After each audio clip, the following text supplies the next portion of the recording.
Welcome back to Random History, the podcast where we dig up the bizarre, the forgotten, and the downright weird stuff from the dusty archives of the past. I'm your navigator as we explore the little known events and people that make history such an amazing subject. These are not the topics you would have heard about in school. In fact, if you did hear about them, you're likely to think that they could not possibly be real. But they are. Today, we're diving into a story that sounds like it's straight out of a Hollywood blockbuster, but it's 100% real. We're talking about a church in Hiroshima, Japan, that stood tall against the unimaginable force of the atomic bomb dropped on 6 August 1945. Not only did the building survive, but so did the people inside it, against all odds. This is the story of the Jesuit Church of Our Lady of the Assumption, a tale of survival, faith, and what some would call a miracle. This is one of those that's going to have you scratching your heads. Let's set the stage. It's 6 August 1945 in Hiroshima, Japan. World War II is nearing its end, but Japan is still fighting. The city of Hiroshima, home to about 350,000 people, has been spared the intense firebombing that leveled places like Tokyo, where over 120,000 civilians died in a single night. Hiroshima is a key military hub, but it's also a vibrant civilian city. People are going through their morning routines, kids heading to school, workers to factories, families at home, when at 8:15 a single B-29 bomber called the Enola Gay dropped a bomb labeled Little Boy, the first atomic bomb used in warfare, from an altitude of about 31,000 feet above the city. The bomb detonated 2,000 feet above Hiroshima, creating a blinding flash and a shock wave equivalent to about 15,000 tons of TNT, and a firestorm that incinerated 70% of the city's buildings. An estimated 70,000 people were killed instantly, with tens of thousands more dying from injuries and radiation in the next weeks and months that follow. Wooden homes collapse, glass shatters, fires rage. But amid this apocalyptic destruction, a few structures remain standing. Most famously, the Hiroshima Peace Memorial, or Jinbaku Dome, a UNESCO World Heritage Site today, located only 150 meters from ground zero. Our story, though, centers on another survivor, the Jesuit Church of Our Lady of the Assumption, also known as the Noburichu Church, located about 1.2 kilometers, less than a mile from the hypocenter. This modest concrete rectory, home to 8 German Jesuit priests, including Father Hugo LaSalle, withstands the blast. Even more astonishingly, all 8 priests survive with minimal injuries and no apparent long-term radiation effects. In a city where 90% of doctors and nurses were killed or injured, and 42 out of the 45 hospitals destroyed, this is nothing short of extraordinary. So how did this happen? Was it the building's construction, divine intervention, or sheer luck? Let's dive into the details. Imagine you're in Hiroshima that morning. The air raid siren had sounded earlier, but was cleared by 7:30. So people are out and about, unaware of what's coming. Then, at 8:15, the Enola Gay releases Little Boy. The bomb falls for 43 seconds before detonating with a force that levels nearly every structure within a mile. The heat was so intense it caused burns miles away, and the radiation kills many who survived the initial blast. The Church of Our Lady of the Assumption, located in Noburichu, is a sturdy concrete building, unlike the wooden structures that dominated Hiroshima. When the bomb exploded, the rectory's windows were blown out, walls were cracked, and debris flew everywhere. But the structure held. Inside, the 8 priests were caught off guard. One survivor, Father Hubert Schiffer, later described looking into the sky and seeing a bright flash, followed by a deafening blast that felt like hundreds of needles stabbing him. Miraculously, none of the priests were seriously injured. This is where our story gets truly bizarre. People within 1,500 meters of the hypocenter faced a 50% mortality rate, and many who survived the blast died of radiation sickness soon after. Yet the priests were only 1,200 meters away, and they walked away unscathed and lived for decades. In fact, Father Schiffer lived until 1982. The concrete rectory walls likely shielded them from the worst of the heat and the blast, but the lack of radiation sickness is harder to explain. You see, radiation exposure causes leukemia and cancer and other illnesses in survivors for years. So, what saved these priests? Well, our story takes a turn into the realm of the uncanny here. In some Catholic circles, the survival of the priests and their rectory became known as the miracle of Hiroshima. Some claim the priests' daily devotion to the rosary, inspired by the 1917 Fatima apparitions, protected them from the bomb's deadly radiation. Father Schiffer, who became a prominent voice in sharing the story, reportedly spoke of their survival as extraordinary, though he was cautious about calling it a miracle in public records. Skeptics argue that it was the building's design. Reinforced concrete structures like the Jinbaku Dome were among the few to survive the blast due to Japan's earthquake-resistant architecture. The rectory's walls likely blocked the intense heat rays and partially shielded the priests from radiation, although gamma rays could still penetrate concrete.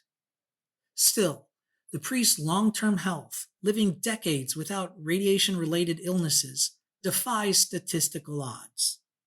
This miracle narrative gained traction, especially among Catholic communities. Posts on X described the priest's survival as a testament to their faith, with some claiming divine protection. However, these claims lack primary source evidence and remain inconclusive. The priests themselves focused on their mission to help survivors, not on promoting a miracle story. Let's explore another angle, the human spirit and resilience in the face of horror. The survival of the church and its priests stands in stark contrast to the human toll in Hiroshima. Haru Shimizu, a schoolteacher and Whitman scholar, was at a munitions factory that morning. He described a bright white flash, and a world turned grayish darkness. His 24-page account, written in flawless English, details the chaos. People trapped in crushed buildings, horrific burns, rivers filled with those seeking relief, many of them drowning. Shimizu suffered radiation sickness, but survived, later sharing his story with an American soldier named Bill Floyd as what he called a gift of friendship. Another survivor, Yoshido Matsushige, a photographer 1.7 miles from ground zero, captured the only immediate images of the aftermath. He described the scene as, quote, something out of hell, with dust obscuring everything and cries echoing from the rubble. Matsushige took just 5 photos, overwhelmed by the devastation. His images, developed in a radioactive stream, are haunting records of that day. These stories highlight the resilience of the Hibakusha, the atomic bomb survivors. Despite unimaginable loss, many like Shimizu and Matsushige dedicated their lives to rebuilding Hiroshima and advocating for peace. The Hibakusha became voices against nuclear weapons, with figures like Setsuko Thurlow, who survived Hiroshima and later accepted the Nobel Peace Prize for ICAN in 2017, emphasizing that each person had a name and their deaths must not be in vain. So why did the Jesuit church and its priests survive? Let's break it down. The rectory's concrete construction was key. Unlike Hiroshima's wooden homes, concrete buildings absorbed less heat and resisted the blast's downward force. The priests were likely shielded from the initial heat and radiation, though gamma rays did still pose a risk. Their survival without radiation sickness is statistically rare, as most survivors within 2,000 meters suffered long-term health issues. The miracle narrative adds a spiritual layer, While some attribute the priest's survival to divine protection through the praying of the rosary, no definitive evidence supports this. The priest's faith may have given them psychological strength, but the physical explanation, sturdy construction and distance from the hypocenter, seems more grounded. Still, the story's emotional power resonates, especially for those who see it as a sign of hope amid horror. The church's survival also raises question about the atomic bomb's morality. President Truman justified the bomb as a way to end the war quickly, saving lives compared to an invasion that could have killed millions of Japanese civilians, not to mention the millions of American servicemen. Critics argue that the civilian toll was needless. However, Japan's refusal to surrender left Truman no choice. According to the PBS article from The American Experience, the people of Hiroshima and Nagasaki were warned of an impending attack. These warnings were ignored, and over 200,000 civilians were killed as a result, versus the millions of dead if we were forced to invade. The use of the bomb brought the war to an end. So that's the story of the Jesuit Church of Our Lady of the Assumption, a building and its people who survived the unsurvivable. Was it a miracle, a fluke, or just good engineering? Maybe all three. What is undeniable, however, is the resilience of Hiroshima's people, who rebuilt their city and their lives. I have rather strong feelings on the use of the atomic bombs in World War II. Truman warned the people of Japan before the bombs were dropped. He gave the order to drop the first bomb. However, the military leaders of Japan refused to surrender. After the second bomb was dropped, many in the military still wanted to continue. Fortunately, Emperor Hirohito put a stop to it. Truman's decision ultimately allowed me to be born. You see, my father was a fighter pilot in World War II, and had the war continued, it is likely that he would have been sent to fight in the Pacific Theater. The life expectancy for fighter pilots in the Pacific Theater was somewhere between a few weeks and a few months. There are estimates that fighter pilots had between a 20 and 50% mortality rate in the Pacific. Another reason I believe that Truman made the right decision is the way the Japanese army treated those that they captured. Whether civilian or military, the invading Japanese soldiers treated those they conquered as if they were less than human. There are so many incidences of this throughout the war: Nanking, Shanghai, Bataan. In fact, for today's True Hero segment, I'm going to introduce you to a man that lived through the cruelty of the Japanese, only to be killed by friendly fire during an attempted prisoner transfer from one POW camp to another. Today, we're diving into the remarkable story of Willibald Charles Bianchi, a first lieutenant in the U.S. Army who earned the Medal of Honor for his extraordinary bravery during World War II. Bianchi's courage on the battlefield, his resilience as a prisoner of war, and his ultimate sacrifice embody the highest ideals of service. Let's explore his life, his heroic actions on 3 February 1942 near Bagag, Philippines, and the legacy he left behind. Willibald C. Bianchi was born on 12 March 1915 in New Ulm, Minnesota, a small town known for its strong community spirit.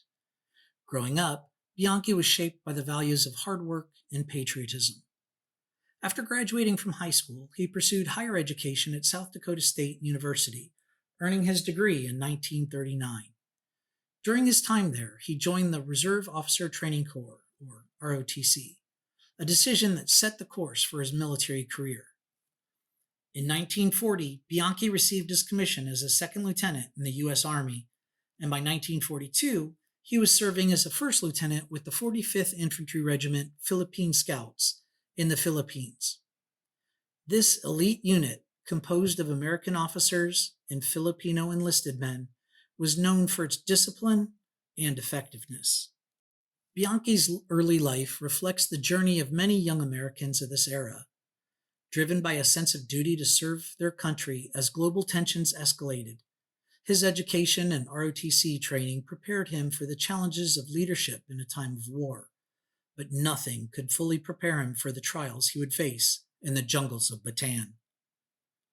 On 3 February 1942, near Bagak in Bataan Province, the Philippine Islands, Bianchi's courage shone through in a moment of crisis. The Japanese forces had invaded the Philippines following the attack on Pearl Harbor, and American and Filipino troops were fighting desperately to hold the Bataan Peninsula. During a critical engagement, a rifle platoon from another company was tasked with eliminating two heavily fortified Japanese machine gun nests. Recognizing the danger, Bianchi voluntarily took charge, leading the part of the platoon into the fray. As the platoon advanced, Bianchi was wounded early in the action, taking 2 bullets through his left hand. Despite the pain, he refused first aid, discarded his rifle, and continued the assault with just his pistol. His determination was unshakable. Bianchi located one of the machine gun nests and personally silenced it with grenades, a feat requiring immense bravery under heavy fire. Moments later, he was hit again, this time by 2 machine gun bullets to the chest. Most would have faltered, but Bianchi's resolve held firm. He climbed atop an American tank, manned its anti-aircraft machine gun, and unleashed a barrage on the enemy position. He continued firing until a third severe wound knocked him off the tank. For these actions, marked by conspicuous gallantry and intrepidity above and beyond the call of duty, Bianchi was posthumously awarded the Medal of Honor. His citation, issued by the War Department on 5 March 1942, highlights his selfless leadership and relentless courage in the face of overwhelming odds. Bianchi's actions not only disrupted the enemy, but also inspired those around him, embodying the spirit of sacrifice that defines the Medal of Honor. Tragically, Bianchi's heroism at Bagak was only the beginning of his ordeal. 2 months later, on 9 April 1942, Bataan fell to Japanese forces, and Bianchi was among the 60 to 80,000 American and Filipino soldiers captured. He endured the infamous Bataan Death March, a grueling 65-mile trek under brutal conditions, where prisoners were faced with starvation, dehydration, relentless cruelty. Also, if they fell behind or couldn't keep up, they were executed on the spot. Bianchi survived all this and spent over 2 years in a Japanese prisoner of war camp. Despite these horrific conditions, he was known for his compassion, often bartering with his captors to secure extra food and medicine for his fellow prisoners. Bianchi's resilience and humanity in the face of such adversity reveal a man whose strength extended well beyond the battlefield. His efforts to ease the suffering of others, even while enduring his own, speak to the depth of his character. In December 1944, Bianchi was among a group of prisoners being transferred to Japan aboard an unmarked Japanese Hell ship. Tragically, on 9 January 1945, an American plane, unaware that the ship was carrying Allied prisoners, dropped a 1,000-pound bomb into the cargo hold, killing Bianchi instantly.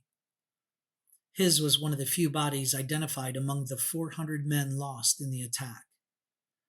Bianchi's death was a heartbreaking end to a life of courage and sacrifice. Bianchi was only one of 3 Philippine scouts to receive the Medal of Honor, and his legacy endures. A monument at South Dakota State University honors him alongside another alum named Leo Thorsness, who also won the Medal of Honor. Bianchi's body rests at the National Memorial Cemetery of the Pacific in Honolulu, Hawaii, a testament to his service. Willibald C. Bianchi's story is one of extraordinary bravery, resilience, and compassion. From the battlefields of Bataan to the horrors of captivity, he exemplified the values of duty and sacrifice. His Medal of Honor stands as a symbol of his unwavering commitment to his country and his fellow soldiers. As we reflect on his life, let us remember the countless others who served and sacrificed during World War II. I found out recently that a friend of mine, actually, I met her through my mother-in-law, was a survivor of the Japanese occupation of the Philippines. It turns out this woman's husband died as a result of the brutality of the Bataan Death March. She survived the war and internment, but would then return to her home state of Indiana and begin teaching for Fort Wayne Community Schools. She would then become an elementary school principal. In fact, she was the principal at the school where my mother in law had her first teaching position. Unfortunately, she passed away in 2014 at the age of 107. Her fortitude and grit were an inspiration to me throughout my teaching career. The lives of the heroes that I have introduced you to through this podcast are also an inspiration.